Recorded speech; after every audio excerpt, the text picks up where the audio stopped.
Bonjour à tous, et aujourd'hui, donc, comme je vous l'avais promis la semaine dernière, on va parler de service, pour servir le Seigneur. Alors ça va être, mon message va être un grand ménage. Bon, ça fait un grand silence. On va parler un petit peu de choses pratiques, de choses simples et concrètes, ensemble, en introduisant avec ce verset de Luc chapitre 16, le verset 10, où le Seigneur Jésus nous rappelle quelque chose d'essentiel. Celui qui est fidèle en peu de choses est aussi fidèle dans ce qui est important. Amen. Et nous allons voir ensemble comment, justement, c'est essentiel de travailler aux petites choses où personne ne nous voit. Parce que c'est dans le secret que Dieu voit et qu'on le sert, lui. Alors, je vous donne un petit peu le plan. On va parler des débuts du prophète Samuel. On va parler des débuts de la vie de Philippe, d'Étienne. Les critères pour être diacre. Et puis une liste non exhaustive des services diaconaux. Donc de tout ce qui est possible de faire, tout est possible à faire pour servir le Seigneur. Mais quelques éléments qui peuvent se trouver devant nous, et puis rappeler en conclusion, bien sûr, comment manifester la fidélité dans les petites choses. On a entendu dans la prière ce matin, dans le témoignage, et dans les partages, la vie de l'esprit que nous avons vécu ensemble, cette parole que l'on connaît bien de Jésus qui nous rappelle « Aimez-vous les uns les autres comme je vous ai aimés ».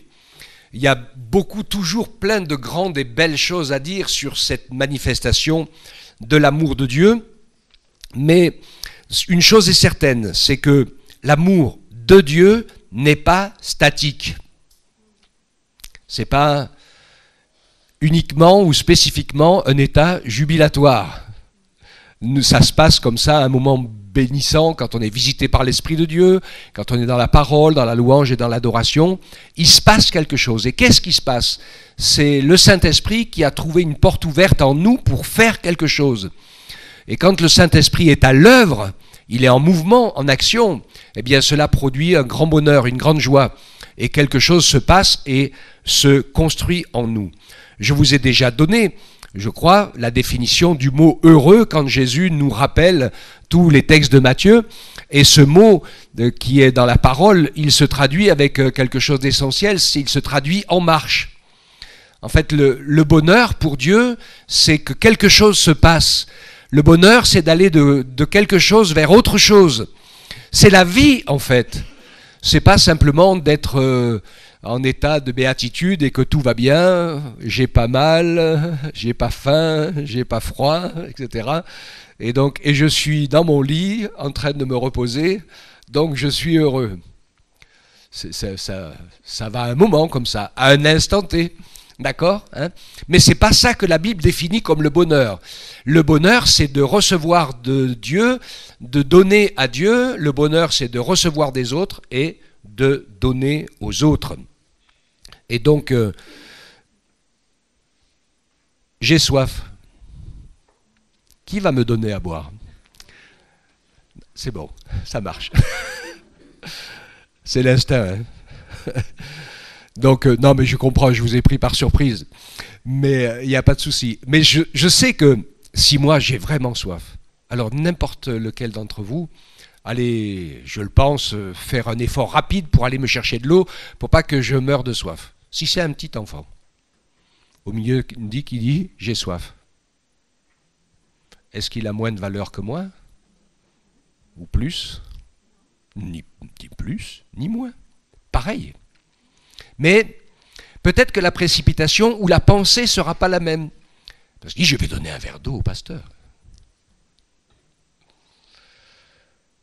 Je vais donner un verre d'eau à ce petit qui a soif. Peut-être juste parce qu'il a soif et il faut que je lui donne un verre d'eau. En fait, les deux actes, s'ils sont faits, ou les trois, ou tous les actes, s'ils sont faits pour Dieu, par nous, avec l'amour de Dieu dans notre cœur, pour quelle que soit la personne qui soit en face, du plus petit au plus grand. C'est ça l'amour de Dieu. Mais c'est quelque chose qui se fait. Alors, nous avons passé un super moment dans louange et l'adoration. Et le Saint-Esprit se réjouit. Il a entendu de nos cœurs et de nos vies tous les « je t'aime » et « je t'adore » et « je te rends grâce » qu'on lui a dit tous ensemble avec joie. Il y a pas de souci, ça procure beaucoup de bonheur au Seigneur, comme ça le procure à nous aussi. Maintenant, on a toute la semaine pour le prouver. Ok. Et donc, c'est une autre réalité. C'est dans la réalité, et c'est là que ça doit et qu'il va se passer quelque chose. Est-ce que vous vous rappelez des débuts du prophète Samuel? Hein? Il ouvrait, il fermait les portes, il allait chercher de l'eau, d'huile, il servait de manière pratique et toute simple. 1 Samuel 2,18, Samuel faisait le service devant l'Éternel, ce garçon était revêtu d'un éphod de lin. Et puis un peu plus loin, chapitre 3, verset 1, avant que Dieu lui parle, le jeune Samuel était au service de l'Éternel, auprès d'Élie, et la parole de l'Éternel était rare en ce temps-là, et les visions n'étaient pas fréquentes. La réalité spirituelle du contexte de Samuel n'était pas très bonne, mais il n'empêche que Samuel était fidèle dans son travail. Élie n'était pas tant que ça, parce qu'il étudiait un peu son environnement. Et quand on voit sa vie un peu, il n'était pas très très fidèle parce qu'il agissait ou pas en fonction des circonstances et de ses émotions ou de la valeur qu'il donnait ou aux gens ou à ses enfants ou à sa famille. Vous voyez, il y avait des choses qui étaient pas très justes dans sa manière de voir les choses. Et Samuel, Dieu va l'appeler, il va devenir un très grand prophète. Alors pour faire une petite allusion à l'étude de mercredi, il est un très grand prophète, pas au sens prophétique. Parce qu'en fait, Samuel n'a rien prophétisé d'intéressant pour nous aujourd'hui. Parce qu'il fait partie des prophètes de la Bible qui sont prophètes pour leur temps. Donc c'est différent des autres, des prophètes qui sont prophètes pour d'autres temps, donc je vous fais un petit peu le cours là, ou des prophètes eschatologiques.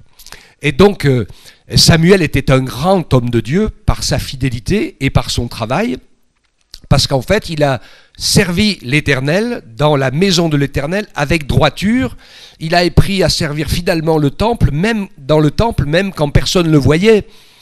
Il mettait l'eau qu'il fallait dans les seaux, même si c'était lourd, que personne ne pouvait contrôler, qu'il y avait la quantité. Il mettait l'huile, il fermait les portes, il ouvrait les portes et il faisait les choses pour Dieu. Il ne cachait pas la poussière sous le tapis. Ou quand les parents disent à leurs enfants « Fais le ménage dans ta chambre », et il dit « Je vais ranger tout ce qu'ils voient. » Et puis le reste, je cache sous le lit, au fond de l'armoire. Bon, je touche à des choses. Je vais refaire la prédication le samedi 10 parce qu'il n'y a pas beaucoup d'ados qui sont là. C'est ça que tu pensais, hein? Non, mais je vais en reparler. On va y revenir pour la réunion des jeunes et des ados. Donc, dans son jeune âge, en tant qu'enfant, il était fidèle dans les petites choses, même s'il n'était pas facile. Et c'est pour ça que Dieu l'a vu. Dieu l'a vu dans sa fidélité. Et voilà, je ne sais pas, comme vous, je pense, hein, ou moi, si je vois un papier qui traîne par terre dans l'église, je le prends et je le mets dans la poubelle. Alléluia. Parce que ça arrive sans problème à quiconque, plusieurs fois, de s'en aller ou de s'être mouché, d'avoir sorti ses mouchoirs de sa poche, mais on en a 3, donc on en sort un, et puis il y en a un autre au moins par terre. Donc ça, c'est normal, ça, c'est logique, hein, c'est la vie. Donc, fidèle dans ce qui ne se voit pas, et pas, allez, je me casse, ou je mets la poussière sous le tapis, ou le travail bâclé, etc. Et le Seigneur, donc, il regarde notre fidélité dans les petites choses. Et ensuite, eh bien, Dieu va bien sûr l'appeler. Pour avancer plus vite que la musique dans ce que je vais dire, puisqu'on parlera tout à l'heure des critères pour être diacre, d'être diacre, tout le monde n'est pas appelé au ministère de la parole. Et on fera la différence entre les prophéties et le ministère de prophète. Il y a des choses importantes à poser aujourd'hui, parce qu'il y en a beaucoup qui se prennent pour des prophètes et qui ne le sont pas. Ils font juste que exercer les dons spirituels. Et donc, dans cette réalité, eh bien, Samuel est fidèle, il avance, et qui peut le plus, peut le moins. On va arriver à Philippe et à Étienne. Avant de manifester quelques réalités dans le service et le ministère de la parole, ils ont été trouvés fidèles. Et parce qu'ils ont été trouvés fidèles, en train de voir les besoins qu'il y avait et de s'en occuper, alors ils ont été facilement désignés et élus avec cette équipe de 7 pour faire les diacres de la première église. Et vous parlez de ce que je disais il n'y a pas longtemps, il n'y a pas de titre chez nous dans l'œuvre chrétienne, il n'y a pas de titre, on s'en fout des titres, il y a de la reconnaissance. On est reconnu pour notre fidélité, pour ce qu'on fait, pour ce qu'on est. Alléluia. Et donc c'est important de fonctionner comme ça. Donc acte 6, 2, les 12 convoquèrent la multitude des disciples. Il ne convient pas que nous délaissions la parole de Dieu pour servir aux tables. Donc je vous ai déjà donné l'explication, hein, c'était des trésoriers. Il y avait beaucoup d'argent à gérer puisque tout le monde vendait ses biens et mettait tout en commun. Ils étaient 3000 puis 5000. Donc vous inquiétez pas, ce n'est pas eux qui faisaient la cuisine, vaut mieux pas. Je ne sais pas s'ils savaient la faire, mais en attendant, il y avait de la répartition, de la comptabilité spéciale qui n'était pas la comptabilité du CA de l'Église comme nous ici. Parce que les offrandes de l'Église, elles servent à payer le pasteur, les frais de la voiture et du bâtiment et de tout ce qui est en commun. Mais c'est intéressant parce que nous allons voir que le diaconat, c'est quelque chose qui va essentiellement au service, à l'entretien, au maintien, au renouvellement et à la progression de nos biens communs. Et là aussi, il y a besoin d'un renversement de mentalité. Parce que la mentalité humaine de tous dans ce monde, c'est que ce qui est à tout le monde, en fait, est à personne. Parce qu'on attend que les autres s'en occupent. Alors, même pour l'Église et tout, sans qu'il y ait de soucis avec ça, avec Mustapha et des frères, d'autres frères, on a fait beaucoup de travaux avec Jean-Claude ou autre, Jean-Pierre, Samuel, tout ça, on a fait beaucoup de travaux. Et puis on s'est dit que finalement, on venait avec nos outils. Parce que les outils, s'il y a un outil qui appartient à l'Église qui est commun, un outil pointu, il ne va pas être beaucoup utilisé, il sera à personne, on ne va pas l'entretenir pareil que si c'est le nôtre. Et donc, on vient avec nos outils. Alors, quand il faut acheter des forêts, on les paye avec l'Église. Quand il faut faire des choses, etc., on s'arrange. Mais en fait, l'idée pour ça, par rapport à ça, hein, c'est que la maison du Seigneur, c'est pas la maison du pasteur. Hein. C'est la nôtre à tous. Hein. Ok ? Donc, si tu et si je prends soin de ma maison, tu et je prends soin de la maison de Dieu qui est aussi ma maison. Amen. Donc ils ont élu une petite équipe d'hommes qui avaient été trouvés déjà fidèles et à l'œuvre et droits. Donc ils n'étaient pas comme Ananias et Saphira. Vous vous rappelez d'Ananias et Saphira ? Eux, ils ont dit qu'ils vendaient leur maison à un certain prix, un petit prix.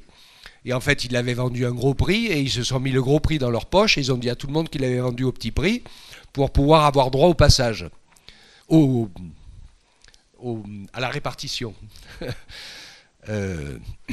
Bon, on sait que le Saint-Esprit les a arrêtés net et que ça a sonné le jour de leur enterrement à ce moment-là.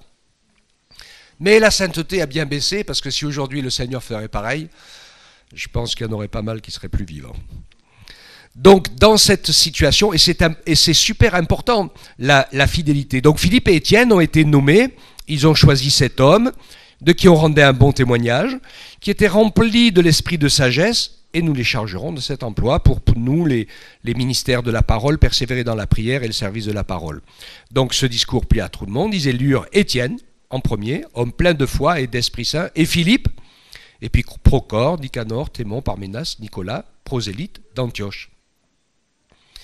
Donc ce qu'il s'est avéré par la suite, c'est que dans ces 7, il y en avait 2 qui avaient sur eux un appel à la prédication et au partage de la parole de Dieu, et pas les autres. On ne peut pas tous être prédicateurs ou pasteurs, mais on peut tous être diacres. Alléluia. Et quand tu fais le ménage dans l'église, tu es diacre.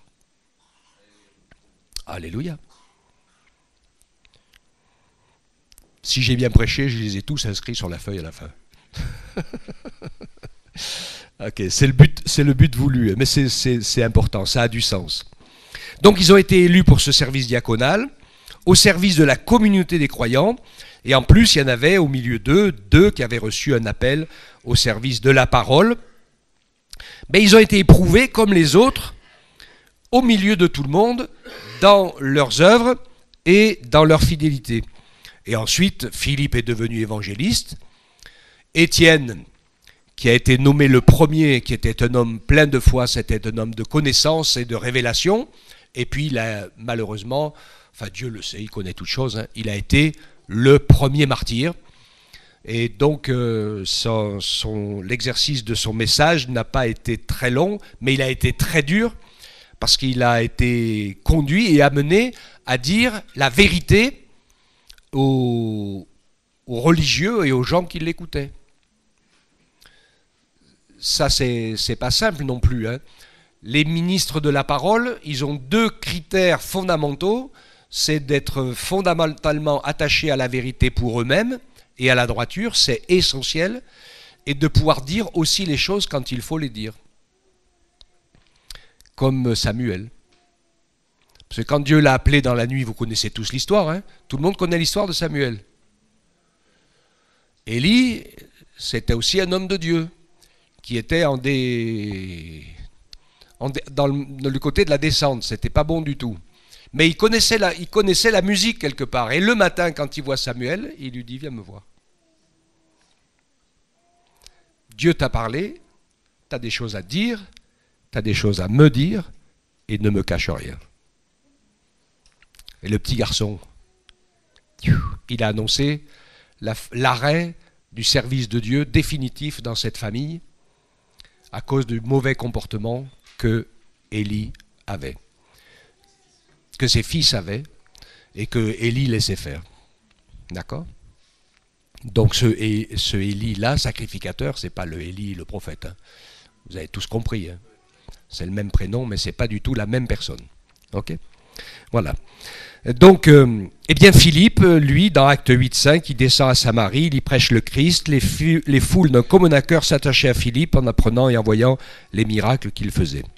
Alors maintenant, on va voir ensemble quels sont les critères pour être diacre. C'est dans 1 Timothée que Paul fait la liste, il montre les critères pour être évêque, donc ministre de la parole, veillant sur les autres. C'est mieux comme ça, hein, veillant sur les autres. C'est mieux que surveillant. Mais c'est la traduction que ça veut dire, en fait. Mais c'est veillant sur les autres. C'est comme ça que Dieu fait, il veille sur nous. 1 Timothée 3, 8, les diacres, pareillement, doivent être respectables, éloignés de la duplicité, c'est-à-dire de l'amour de l'argent, des dépenses excessives, des excès du vin et de gains honteux. Qu'ils conservent le mystère de la foi dans une conscience pure, qu'on les mette d'abord à l'épreuve et qu'ils exercent ensuite le diaconat s'ils sont sans reproche. Et pour les femmes aussi, la même chose, qu'elles soient respectables, non médisantes, sobres, fidèles en toutes choses. Les diacres doivent être maris d'une seule femme et diriger bien leurs enfants et leur propre maison, car ceux qui exercent le diaconat s'acquièrent un rang honorable et une grande assurance dans la foi en Jésus-Christ. Amen.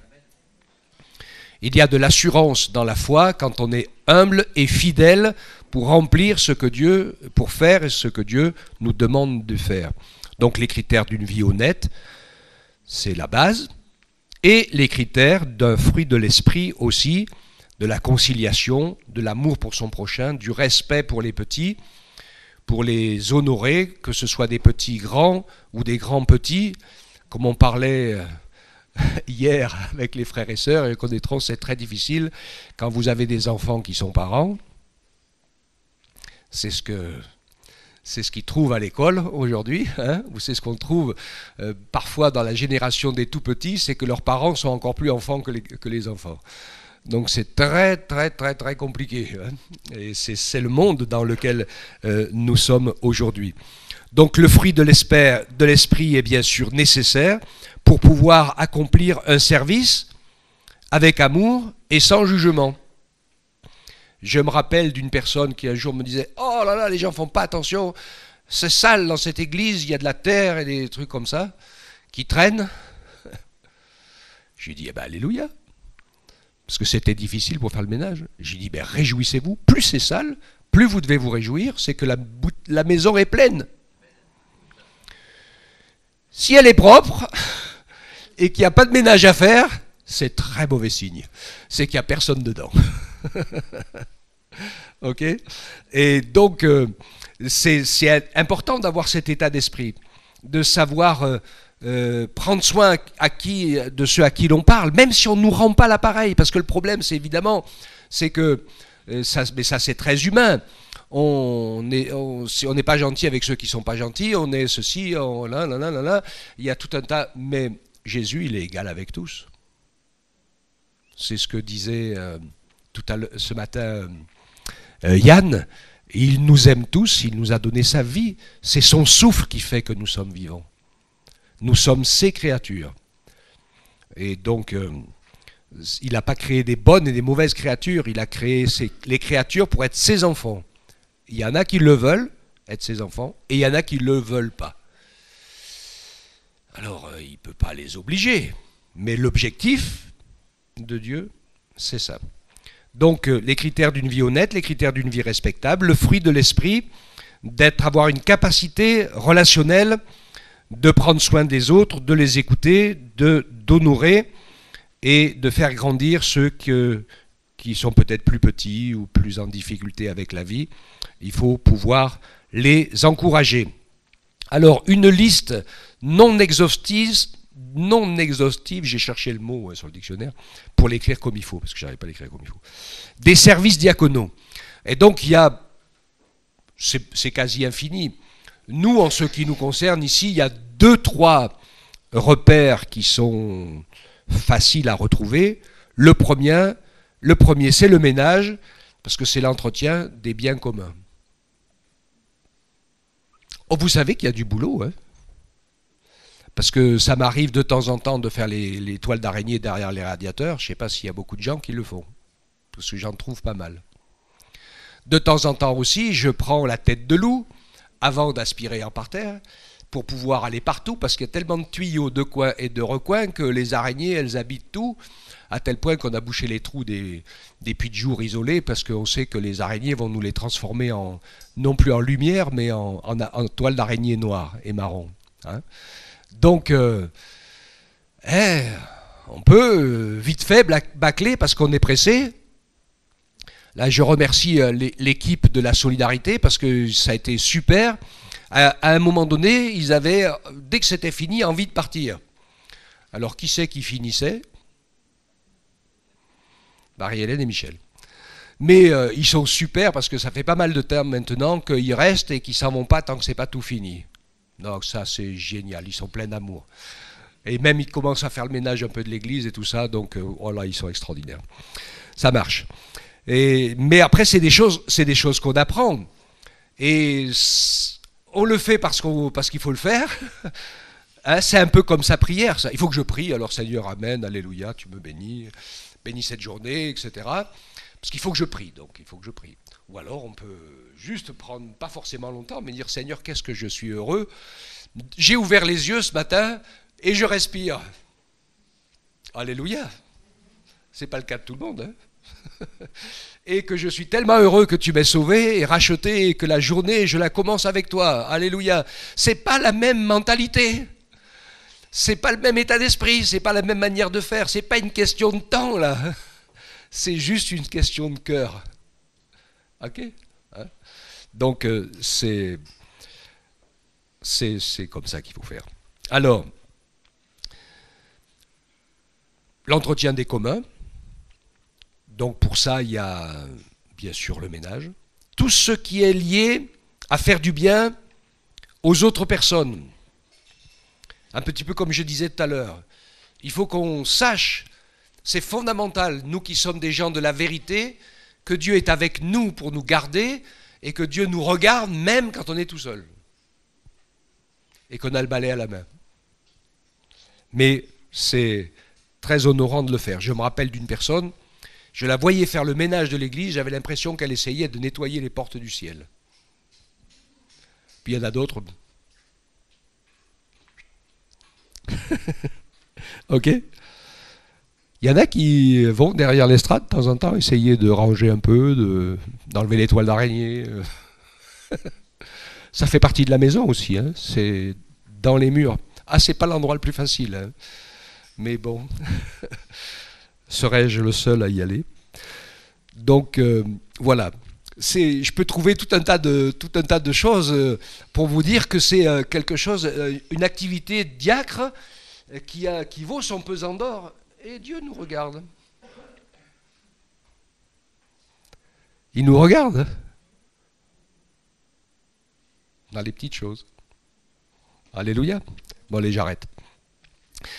Donc, il faut qu'on puisse avancer. Bien sûr, il y a les travaux quand on peut, les aménagements, et tout le monde n'est pas apte à se monter en l'air sur un escabeau avec une perceuse, il n'y a pas de souci avec ça.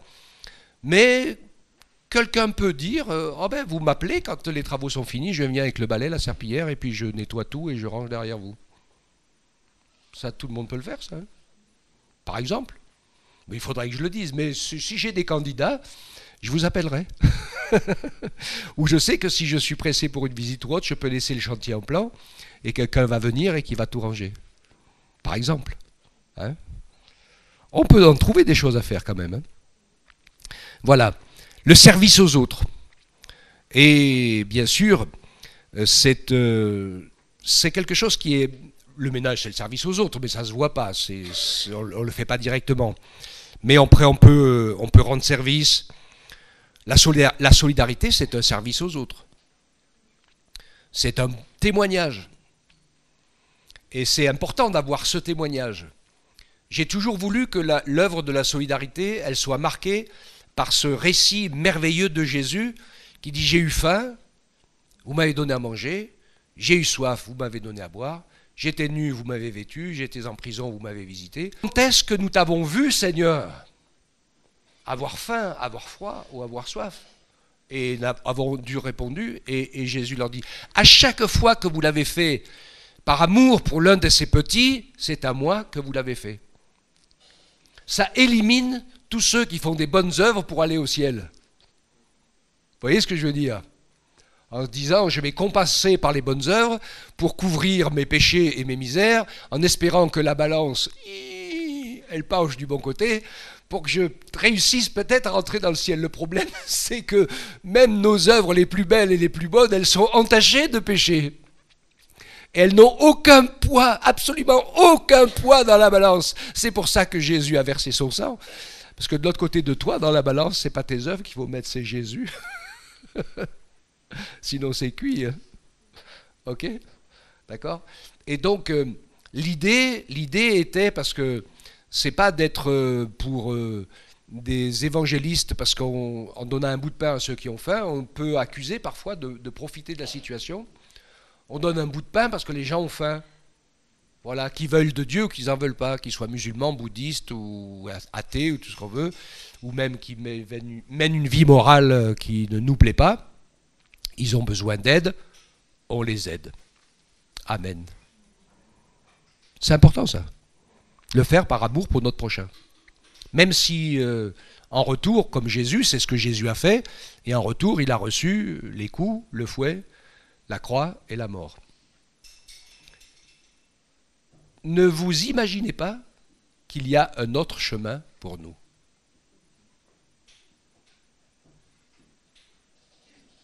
Ça, c'est important d'intégrer ce concept. Parce que Jésus a dit, vous serez mes témoins.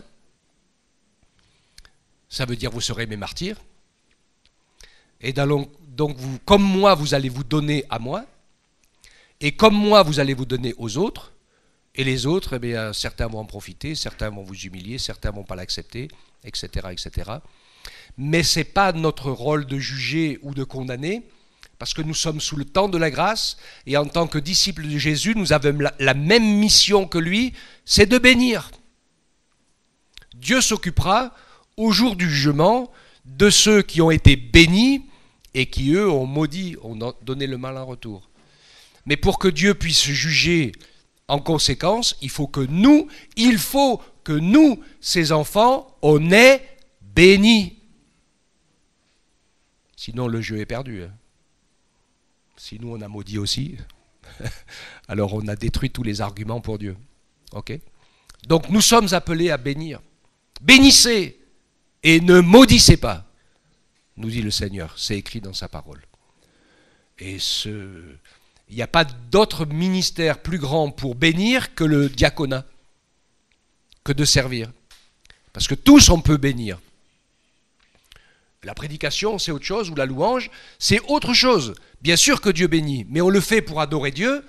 Ça a du sens d'aller de nous vers Dieu. Le message de l'enseignement de la parole, ça a du sens d'aller de Dieu ou de sa parole vers nous. C'est la construction et la nourriture et la respiration spirituelle. Mais l'exercice de l'amour, c'est le diaconat. C'est se donner pour les autres. Le conseil d'administration, trésorier, secrétaire, conseiller, il y a plein de choses importantes à faire, ça peut se développer aussi. Moi, il y a des choses que je fais un peu, parce que plusieurs frères ou sœurs n'ont pas le temps, et moi, j'ai pas trop les capacités non plus. Si j'avais une femme ou un mec qui est doué dans les compagnies d'assurance et qui soit capable de mener ce genre de truc avec un minimum de professionnalisme, ça nous éviterait bien des déboires. Parce que là, dans ce domaine, moi je suis largué. Et il y en a beaucoup qui sont largués aussi. Enfin, par exemple, voilà, conseiller. Fidèle dans les petites choses. Celui qui est fidèle dans peu de choses est aussi fidèle dans ce qui est important, et celui qui est injuste ou infidèle dans peu de choses est injuste aussi dans ce qui est important. Donc dans le diaconat, le premier élément, c'est la fidélité, et la fidélité, elle se mesure avec notre engagement déjà, évidemment. Pour être fidèle dans un couple, il faut déjà se marier pour commencer. Enfin, je dis ça comme ça. Hein. C'est la première pierre à la fidélité, c'est le mariage. Et en tant que chrétien, c'est le baptême et l'engagement, bien sûr. Premier élément, la fidélité. Deuxième élément, Ecclésiaste 9:10, tout ce que ta main trouve à faire, avec ta force, fais-le. Car n'oublie jamais qu'il n'y a ni activité, ni raison, ni science, ni sagesse dans le séjour des morts où tu vas. Vous savez quelle est la phrase des gens sur leur lit de mort ? Si j'avais su, et j'aurais fait. Tu te rappelles, Francis, j'ai servi ça un jour dans un enterrement. Regrets éternels. C'est écrit sur toutes les tombes, dans tous les cimetières. J'ai dit, réconciliez-vous et pardonnez les gens avec qui vous n'êtes pas réconciliés, tant qu'ils sont encore vivants. Attendez pas qu'ils soient partis, et qu'ils ne soient plus là, et que ça soit trop tard, et impossible de revenir en arrière. Ok ? Hein ? Et donc, cette fidélité, ce courage à faire les choses maintenant. Le mot de Dieu, c'est aujourd'hui, parce que bien sûr, on remet à demain, et quand on remet à demain, eh bien, allez, une fois sur 2 ou une fois sur 3, on ne le fait pas demain. Ok ? Si on ne fait pas les choses aujourd'hui. Donc, c'est essentiel d'être courageux, donc après être fidèle, être courageux et clairvoyant. Ouvrir les yeux, regarder. On a besoin d'apprendre à écouter, parce que ce que Dieu dit est plus important que ce qu'on pense, et ce que les autres nous disent parfois nous apprend des choses qu'on n'avait jamais pensées. Et la clairvoyance, c'est d'avoir les yeux ouverts pour regarder ce qui se passe. On a l'impression qu'il y a des gens qui marchent avec un miroir et qu'ils ne voient que 2 choses, leur visage ou leur nombril, quand ils avancent, mais qui ne voient rien d'autre de ce qui se passe autour. Et il y a tout un tas de choses qui se passent, mais ils ne le voient pas. D'accord ?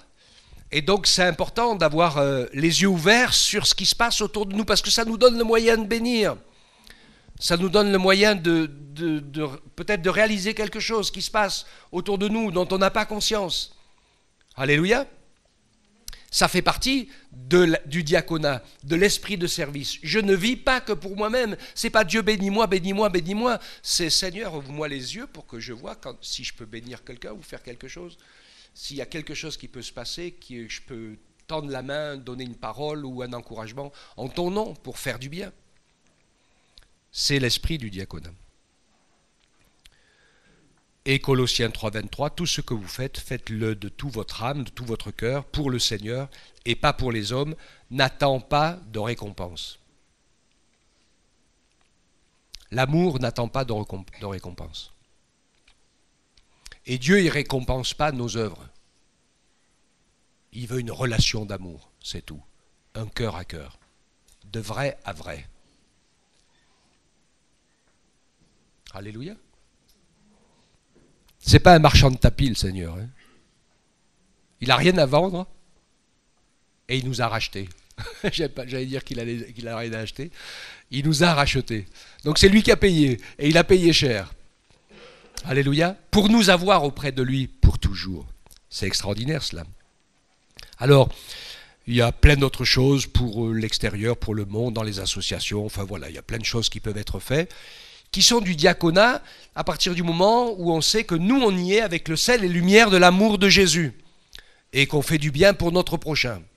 Après, évidemment, il y a une pointe de délicatesse que je dis souvent dans l'enseignement, c'est que nous savons qu'il y a beaucoup de mécènes et beaucoup de volontaires pour s'occuper de la misère du monde. Non pas qu'ils aient de l'amour par rapport à la misère du monde, mais c'est déductible des impôts.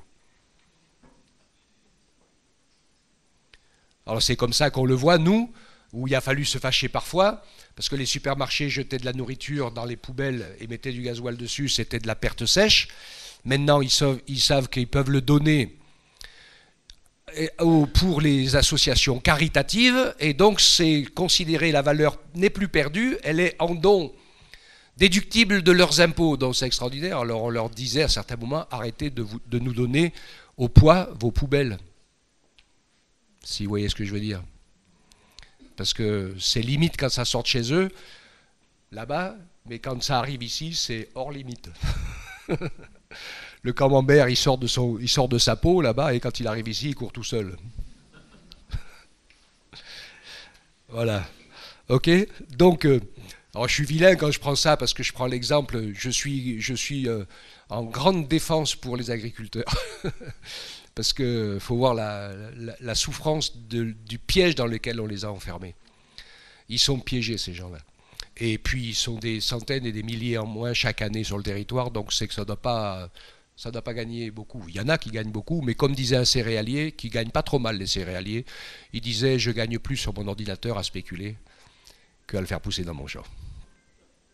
Donc, voilà, revenons au diaconat. Hein, on n'attend pas de récompense. Il n'y a pas de marché. Dieu voit la sincérité de notre cœur, de notre action. On le fait par amour pour l'autre, point barre. Sans rien attendre en retour. Et ça, c'est fondamental de se construire comme ça. Même pas pour que Dieu, ah Dieu, tu me vois, hein, t'as vu ce que je suis en train de faire. Hein. Vous avez lu 1 Corinthiens 13 ? Il y a tout ce qu'il faut dedans. L'exemple de Dorcas, et je termine avec ça. Acte 9, 36, cette femme qui est décédée, qui s'appelait Tabitha, ce qui se traduit Dorcas, beaucoup d'œuvres bonnes, des aumônes. Pierre se leva, partit, parce qu'ils étaient venus le chercher pour prier pour elle. Il l'a ramenée à la vie, et les veuves qui travaillaient avec elle pleuraient, lui montraient les tuniques, les manteaux que faisait Dorcas donc, quand elle était avec elle. C'était donc certainement une femme d'une certaine distinction, et plusieurs femmes aisées, parce qu'à cette époque-là, le tissu, ça coûtait très, très cher.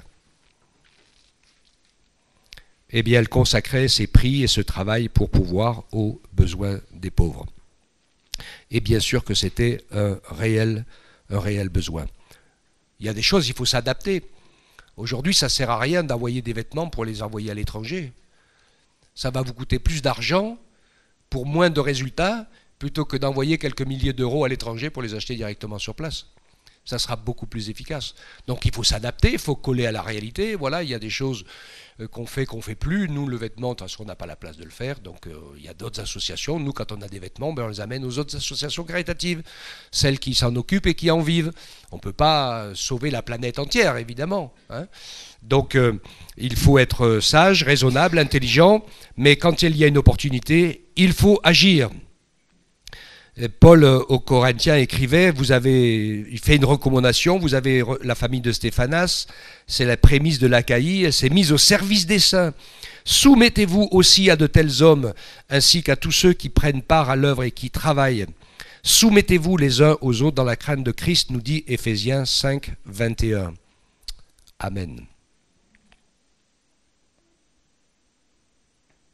C'est un état d'esprit. Il n'y a pas de situation pyramidale dans l'Église de Jésus-Christ et il n'y a pas de pyramide des responsabilités. Il y a des ministères différents. Le pasteur, il a l'autorité de la parole et de l'organisation de la vie spirituelle. Et puis, chacun des personnes a sa responsabilité, son travail. Ceux qui s'occupent des jeunes, des ados, des scouts, des enfants, ils ont leurs responsabilités, ils ont leurs équipes. Je veille, moi, à ce qu'ils prennent des gens sérieux pour travailler à leur côté, surtout pour les enfants. Hein, et donc, c'est important tout cela. Et nous, on se soumet dans l'équipe, comme dans l'équipe de la solidarité. Hein. Vous m'écoutez bien, là, l'équipe de la solidarité? Chaque bénévole n'est pas chef. Vous m'avez entendu? Parce que ça ne marche pas quand c'est comme ça. C'est le bins et la pagaille. Il faut un chef ou une chef qui fait tourner la boutique. Sinon, c'est impossible. OK? Donc, c'est répondre aux besoins pratiques et matériels. On peut tous être diacres en répondant à cette parole de Jésus. Aimez-vous les uns les autres comme je vous ai aimés. Comment Jésus nous a aimés? Il est venu. Première chose, acte concret, pratique. Depuis tous les temps, il nous a parlé, il a prophétisé, il a annoncé sa venue pour que ce soit fait en conformité avec la vérité divine et incontestable qu'il est le Messie. Mais il y en a quand même qui ne le croient pas. Mais donc il est venu, il a attendu que les jalons et le code de la route soient posés. Et quand tout a été posé et prophétisé, il est venu, en chair et en os. Donc ça lui a coûté. C'est quelque chose de compliqué, puisqu'il n'y a que Dieu lui-même qui pouvait nous sauver de nos péchés en les expiant à notre place. Donc il fallait qu'il revête la chair et le sang. Il a parlé. Et il nous a révélé qui était le Père. Le Saint-Esprit, lui-même. Il nous a révélé toutes ces choses. En nous convainquant, pour que le Saint-Esprit nous touche jusque dans notre corps, en nous guérissant quand il y a besoin aussi. Et puis il a agi, donc. De ses paroles, il y avait des actes. Et de ces actes ultimes sont arrivés le sacrifice et le renoncement et la mort. Et puis, la résurrection. À de multiples reprises, le Seigneur Jésus dit « Aimez-vous les uns les autres ». Il dit qu'une seule fois « Supportez-vous ». Parce que ce n'est pas la même chose. Et il y a des moments, il faut se supporter. Il y a des moments. Mais s'aimer, c'est un ordre de la parole qui engendre une action, qui nous pousse à faire quelque chose, qui ne reste pas neutre et non statique. L'amour de Dieu, il est actif. Il transmet le bonheur et la vie. Amen. Que Dieu nous permette ainsi de pouvoir prendre notre place dans ce diaconat. Et vous inquiétez pas, inscrivez-vous tous. C'est pas difficile, le jour où vous ne pouvez pas venir, on trouve quelqu'un à votre place. Plus on est nombreux, moins ça revient souvent. On n'est pas prisonnier de nos services ici, vous le savez les uns les autres. Quand l'équipe ne peut pas venir, il appelle la responsable, il dit cette semaine je ne peux pas, etc. Ben, il appelle quelqu'un d'autre. Il y a toujours des roues de secours. Il n'y a pas de souci. Engagez-vous, qui disait, rengagez-vous, vous verrez du pays. Vous verrez les coins, les recoins, les chewing-gums causés sous les bancs, sous les chaises et le reste. Ok? Soyez bénis. Que Dieu nous permette ainsi de pouvoir aimer l'œuvre de Dieu, aimer les frères et sœurs, aimer son œuvre, aimer le matériel de l'Église. Emmenez pas à l'Église pour vous débarrasser quelque chose qui est cassé, que vous ne voulez plus et qui vous encombre. Ça sert à rien du tout. Amenez-le à la déchetterie ou à Recyclabule directement. Ça ira mieux, ça m'évitera de le faire, en général. Mais s'il y a un besoin particulier de quelque chose qu'il nous faut et que vous pouvez pourvoir, alors on fait le meilleur. Amen. Amen. Sois béni, Seigneur. On te rend grâce pour ta bonté et ta fidélité. Parce que c'est vrai que pour nous, tu as donné le meilleur. Toi, tu t'es donné tout entier. En retour, Seigneur, nous voulons le faire aussi. Et pour le faire d'une manière concrète, eh bien, nous le faisons pour tout ce qui est lié à toi, à ton œuvre, à nos frères et sœurs, à notre prochain, qui sont l'objet de ton amour et donc du nôtre. Apprends-moi, apprends-nous à aimer comme tu veux que nous le vivions et que nous le fassions. Permets-nous, Seigneur, d'être courageux et clairvoyants pour prendre notre place dans les petites choses et faire ce que notre main trouve à faire, afin de rendre les choses bien plus faciles pour tout le monde.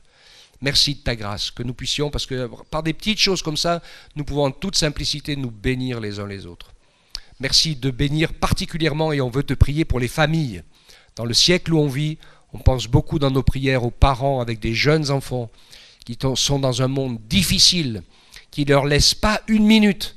Seigneur, nous voulons tous les jours prier pour eux, pour qu'ils réussissent dans le défi de conduire leur famille sur le bon chemin, que les enfants puissent être à toi, que tout le monde t'appartienne. Tu vois toutes les tentations, tous les défis, tous les combats, les disputes. Seigneur, fais grâce. Mets ta paix, mets ta lumière, mets ton esprit, le fruit de l'esprit dans les maisons, dans les familles. Viens au secours de ceux qui sont dans la détresse. Et bénis ton peuple tout entier, des plus petits aux plus grands, au nom de Jésus. Amen. Amen. Soyez bénis.